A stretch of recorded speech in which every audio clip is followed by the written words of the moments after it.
Yaz yarın sen hakda mehriban yarim, gavan yan tüyenim güller denglete.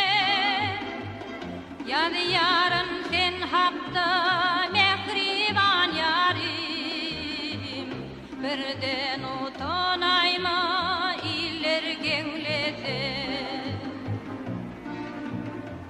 Yaz yarın sen hakda mehriban yarim, birden utanayma iller genglete.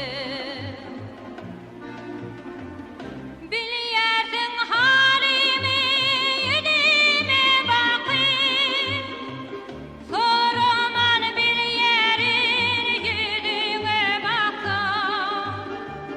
Diyecek sözlerimi döküdüm bormuş, geceler oturup kağıda çeksem.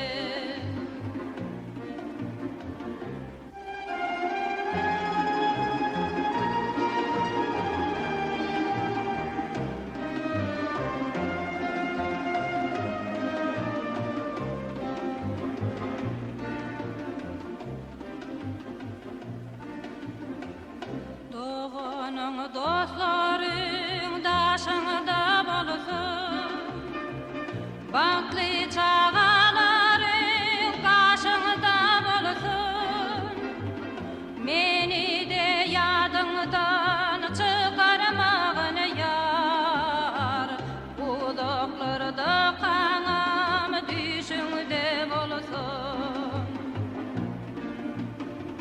Meni de yadыңdan çıkarmağın yar, uzaklarda kanam düşüngde bolsun.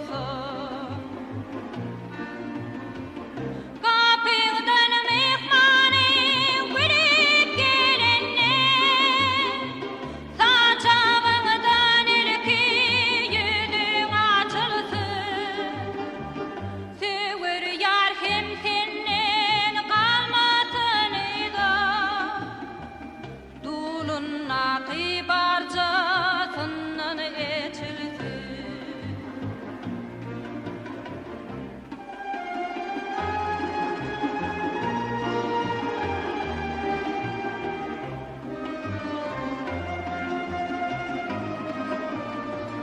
Dulun nakı barcasından içilsin.